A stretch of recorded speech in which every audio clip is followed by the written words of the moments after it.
বলনি দেবে না উমারের যুগ, রাশেদার সেই খেলাফত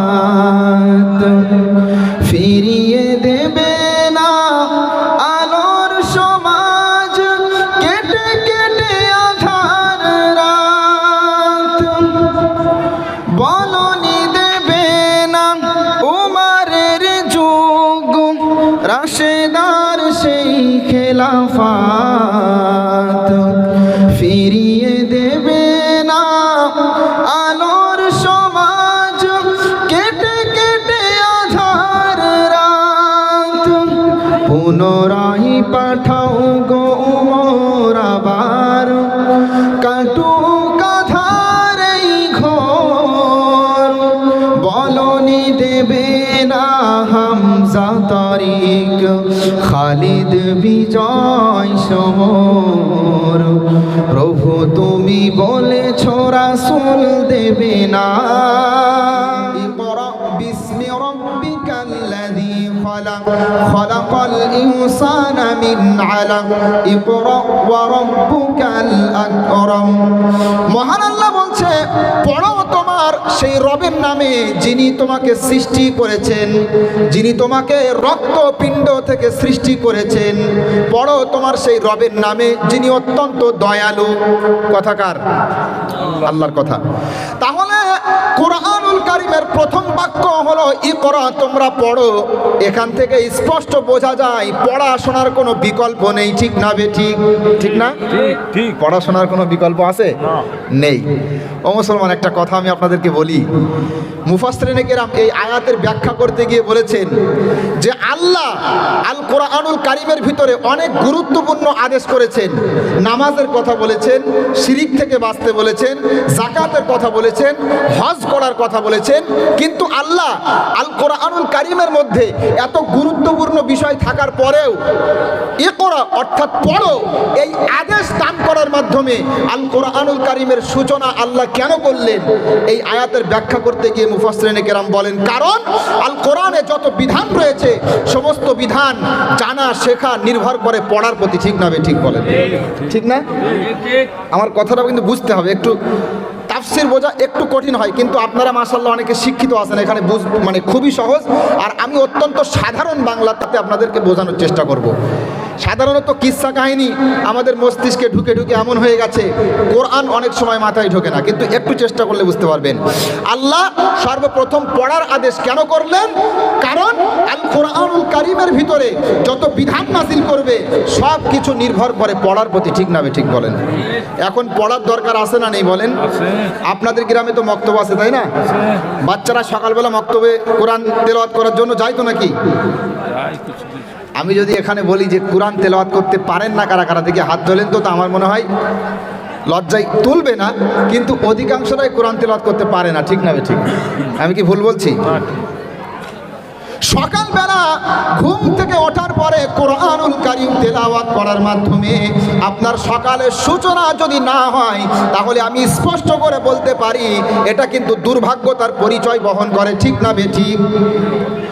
আরো লজ্জার বিষয় হলো আমরা তো পড়িনি, কিন্তু আমাদের বাচ্চাদেরকেও মক্তবে পাঠাই না।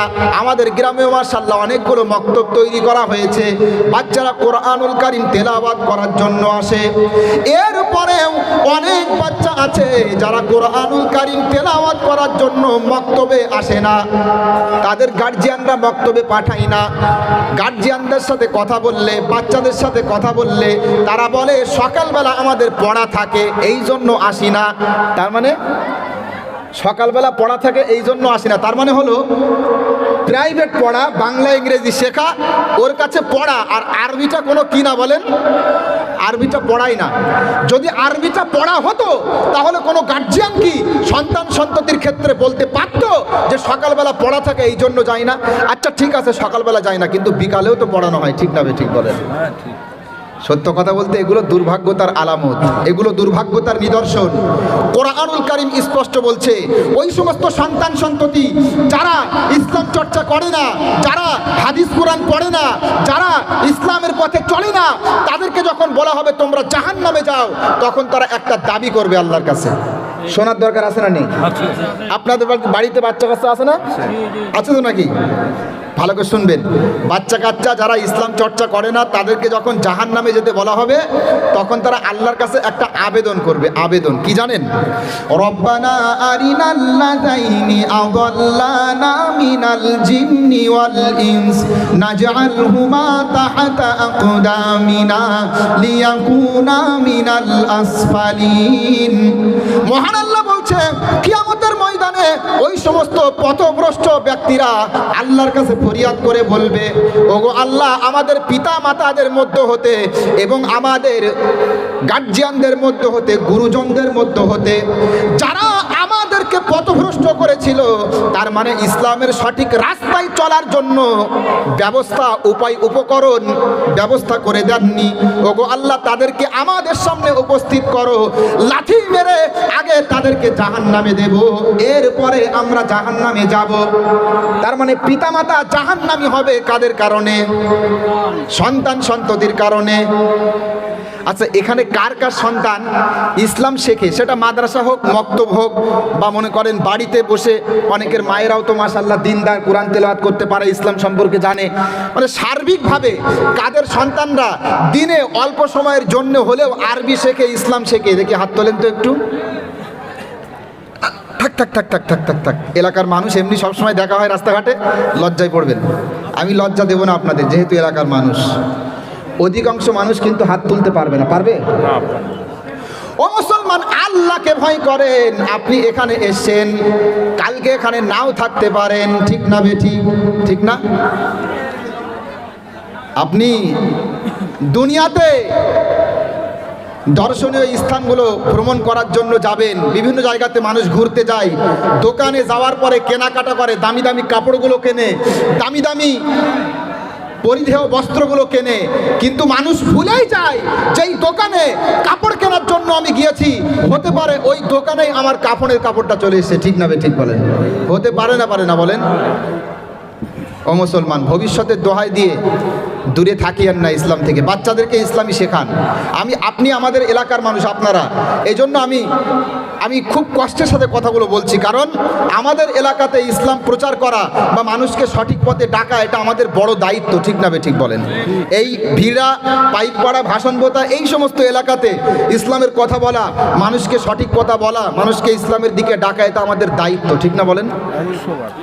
এই জন্য কবি কত সুন্দর কথা বলছেন, ইনশাল্লাহ পরিবর্তন হবেন। লাশের সাজে পালকি চড়ার প্রস্তুতি নাও বান্দারে, একটু ভাবো কেমনে রবে মাটির ঘরে আন্ধারে। যারা বাচ্চাদেরকে মক্তবে পাঠান না, যারা বাচ্চাদেরকে মাদ্রাসায় পাঠান না, যারা বাচ্চাদেরকে মসজিদে পাঠান না, হুজুরদের কাছে যায় না, ইসলাম চর্চা করে না, তাদের উদ্দেশ্যে বলছি, আল্লাহকে ভয় করেন। আপনি আজকে এখানে আসেন, কালকে নাও থাকতে পারেন। ঠিক না ঠিক বলেন? লাশের সাজে পালকি চড়ার প্রস্তুতি নাও বান্দারে, একটু ভাবো কেমনে রবে মাটির ঘরে আন্ধারে। কে জানে কে বাঁচে কদিন, কে জানে কে বাঁচে কদিন, জানা কি যায় আহারে। হয়তো কাফনের কাপড় এসে গেছে বাজারে। ঠিক না ঠিক বলেন? তোমার দাফনের কাপড় এসে গেছে বাজারে, হয়তো কাফনের কাপড় এসে গেছে বাজারে, তোমার দাফনের কাপড় এসে গেছে বাজারে। আচ্ছা, সত্যি সত্যি আমাদের মধ্যে কারো কারো কাপড় হয়তো বাজারে চলে এসেছে। ঠিক না বেটি? হতে পারে না? পারে না বলেন? তোমার লাগি মাটির কবর আছে অধীর অপেক্ষায়, বাঁশ বাগানে বাঁশের সারি নিত্য দুলে দুলে যায়। ঠিক না ঠিক বলেন? তোমার লাগি মাটির কবর আছে অধীর অপেক্ষায়, বাঁশ বাঁশ বাগানে বাঁশের সারি নিত্য দুলে দুলে যায়। হচ্ছে তৈরি হয়তো তোমার, হচ্ছে তৈরি হয়তো তোমার আতর লোবান সুরমারে, হয়তো কাফনের কাপড় এসে গেছে বাজারে, তোমার দাফনের কাপড় এসে গেছে বাজারে। ও মুসলমান, দৈনন্দিন 5 বার মুয়াজ্জিন সাহেব আমাদেরকে মসজিদের দিকে ডাকে না ডাকে না বলেন? ডাকে তো। দৈনন্দিন 5 বার মুয়াজ্জিন আমাদেরকে মসজিদের দিকে আহ্বান করছে, ডাকছে, আপনি যাচ্ছেন না। কিন্তু হতে পারে মসজিদের ওই খাটিয়া আপনার বাড়িতে কালকে ঠিক উপস্থিত হবে, হতে পারে না পারে না বলেন? তাই কবি বলছেন, যে পানিতে গোসল দিবে কুসুম গরম করিয়া, সেই পানি আর বড়ই পাতা আছে তৈরি খাটিয়া। ঠিক না? ঠিক বলেন, ঠিক না? যে পানিতে গোসল দিবে কুসুম গরম করিয়া, সেই পানি আর বড়ই পাতা আছে তৈরি খাটিয়া। আজরাইলকে কভু বন্ধু, আজরাইলকে কভু বন্ধু ফাঁকি দেয়া যায় না রে, হয়তো কাফনের কাপড় এসে গেছে বাজারে, তোমার দাফনের কাপড় এসে গেছে বাজারে। সাম্প্রতিক একটা ভিডিও আমি দেখেছিলাম, বাংলাদেশের ভিডিও, দেখার পরে আমার অন্তরাত্মা প্রকম্পিত হয়ে গেছিল। বক্তা স্টেজে বক্তব্য করছে, বক্তব্য করতে হঠাৎ বক্তব্য করতে করতে হঠাৎ মৃত্যু হয়ে গেল। দেখেননি আপনারা? দেখেছেন ঘটনাটা? ফেসবুকে কিন্তু খুব ভাইরাল হয়েছিল। যারা বলে আগামী শুক্রবার থেকে নামাজ পড়বো, আগামী রমজান থেকে ভালো হয়ে যাব, আমি হাত দুখানা জোর করে বলছি, আপনারা আমার এলাকার মানুষ, এই গ্রামে অনেক কবরবাসী এমন রয়েছে যাদেরও ওয়াদা ছিল সামনের শুক্রবার থেকে নামাজ পড়বো, ঠিক না? ঠিক বলে, কিন্তু সুযোগ হয়নি। এই গ্রামে অনেক কবরবাসী এমন রয়েছে যাদেরও ওয়াদা ছিল সামনের রমজান থেকে তওবা করব, সামনের রমজান থেকে আল্লাহর দিকে ফিরে আসব, কিন্তু সেই সুযোগ আর হয়নি, ঠিক না? ঠিক বলেন? কারণ মৃত্যুর যখন সময় হয়ে যাবে 1 সেকেন্ডের জন্য সময় দেওয়া হবে না, ঠিক না? ঠিক বলেন? মহান আল্লাহ বলছেন, ওয়ালা ইউআখিরাল্লাহু নাফসান ইযা জাআ আজালুহা ওয়াল্লাহু খাবীরুম বিমা তা'মালুন। সূরাতু আল মুনাফিকুন 28 নম্বর পারা, 14 নম্বর পৃষ্ঠা, 2 নম্বর রুকুর 11 নম্বর আয়াত। মহান আল্লাহ বলছে, মানুষের যখন মৃত্যুর সময় হয়ে যাবে, মালাকুল মউত আসার সময় হয়ে যাবে, 1 সেকেন্ডের জন্য আর সুযোগ দেয়া হবে না। কথা কার বলেন? আল্লাহর কথা। তাহলে মৃত্যুর সময় হয়ে গেলে 1 সেকেন্ডের জন্য সময় দেওয়া হবে না। আজকে ওয়াদা করতে হবে। আমি ওয়াদা সব জায়গায় করাই না, কিন্তু আমার এলাকাতে আমি করাবো, কারণ এখানে আমার একটা দায়িত্ব আছে। আপনারা আল্লাহর মহাব্বতে, রসুলের মহাব্বতে আজকে থেকে নিয়ত করে নেন, বাড়িতে যে সমস্ত বাচ্চাগুলো আছে, বাড়িতে যে সমস্ত বাচ্চাগুলো আছে, হোক আপনার সন্তান বা হোক আপনার নাতি নাতনি, তাদেরকে মক্তবে পাঠাবেন তো ইনশাল্লাহ? পাঠাবেন তো ইনশাল্লাহ? আল্লাহ কবুল করুক, বলেন আমিন। মক্তব চলছে ভাই এখন না? মাশাআল্লাহ, মক্তব আপনাদের পাইক পড়ে অনেক বড় মক্তব, মাশাআল্লাহ। আল্লাহ পাক আরো বরকত দান করুক। এখানে মেয়ে ছেলেদেরও শিক্ষার জন্য একটা ব্যবস্থা আছে না নেই বলেন? আছে। আল্লাহ সুবহানাহু ওয়া তাআলা এই ব্যবস্থা করেছেন। শুকরিয়া জানাই, কৃতজ্ঞতা প্রকাশ করি আল্লাহকে। তারপর শুকরিয়া জানাই, কৃতজ্ঞতা প্রকাশ করি তাদের জন্য যারা এত সুন্দর ব্যবস্থা করলো, বলেন আমিন। তাহলে শিক্ষার গুরুত্ব বোঝার জন্য সর্বপ্রথম বললাম কি, আল্লাহ সুবহানাহু ওয়া তাআলার বিখ্যাত আয়াত হেরা গুহার মধ্যে রাসূল সাল্লাল্লাহু আলাইহি ওয়াসাল্লামের প্রতি সর্বপ্রথম আয়াত নাজিল হলো, ইকরা, পড়ো তোমার রবের নামে। তাহলে পড়বেন তো ইনশাআল্লাহ? বাচ্চাদেরকে পড়াবেন তো ইনশাআল্লাহ? এরপরে 2 নম্বর দেখেন শিক্ষার গুরুত্ব। শিক্ষার গুরুত্ব বোঝানোর ক্ষেত্রে নবী মুসা আলাইহিস সালামের দৃষ্টান্ত আমাদের জন্য অনন্য।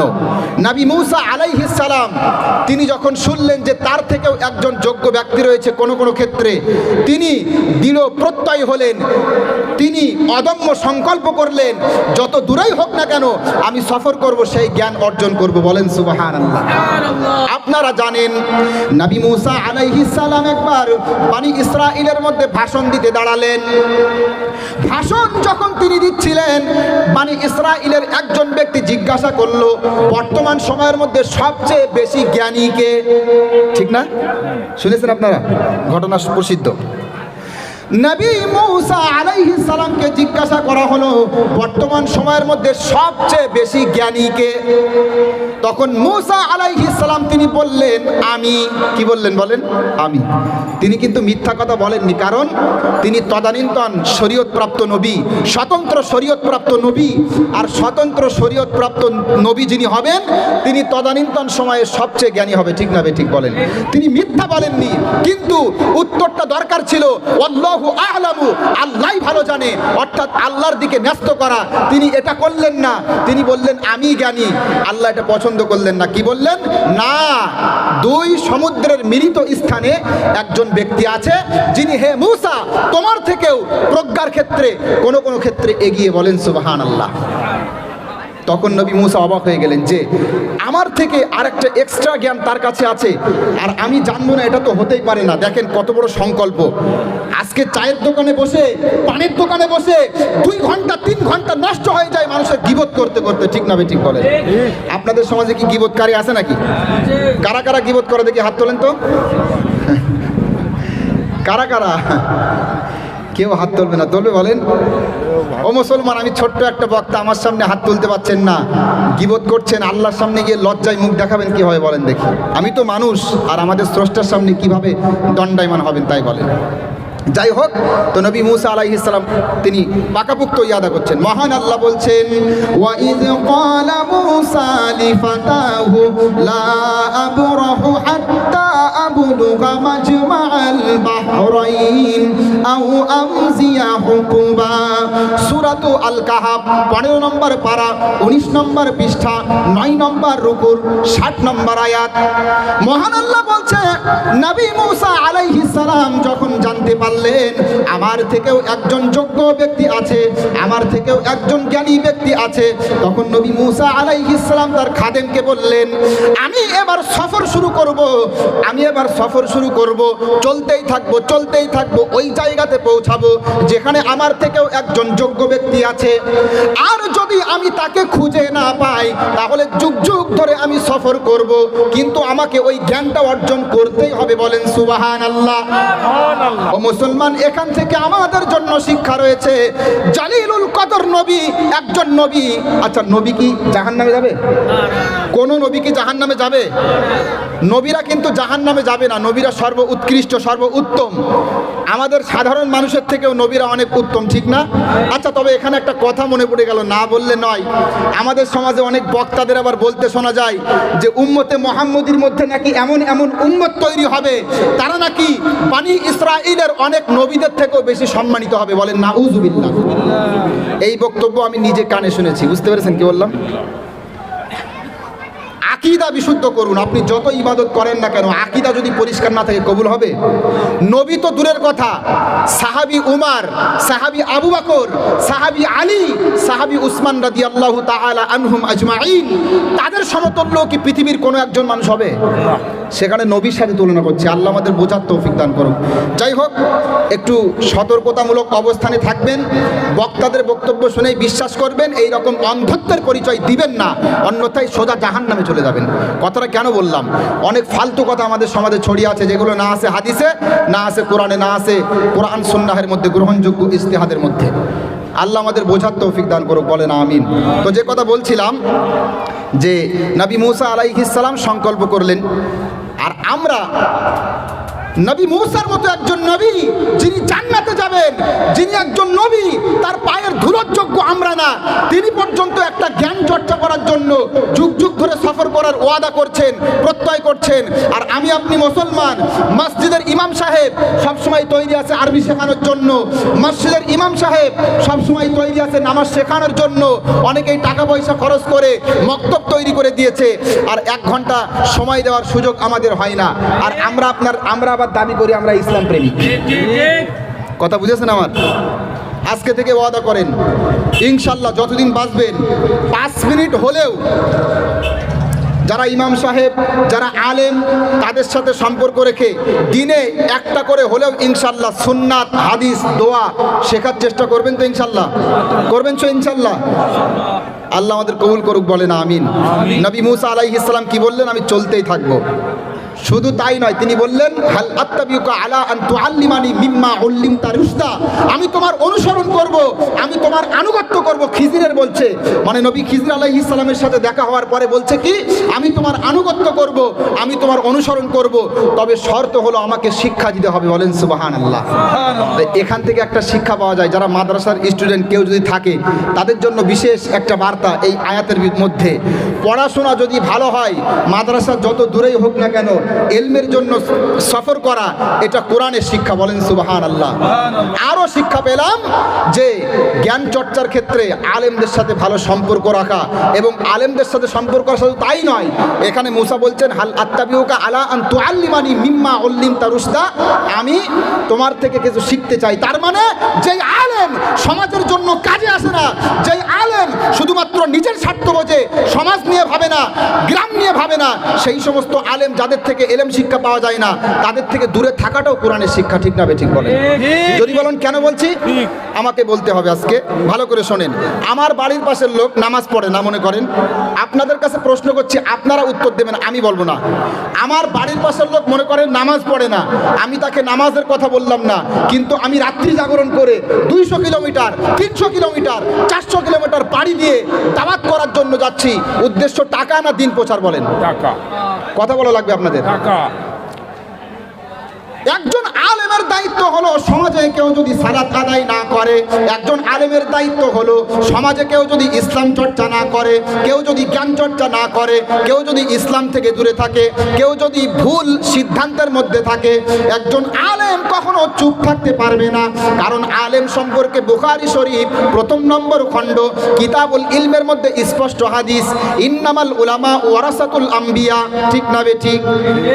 ইন্নাল উলামা ওয়ারাসাতুল আম্বিয়া, আলেমরা হলো নবীগণের উত্তরসূরি। এই হাদিসটা একটু বোঝানোর দরকার, আপনাদের বুঝবেন ভালো করে।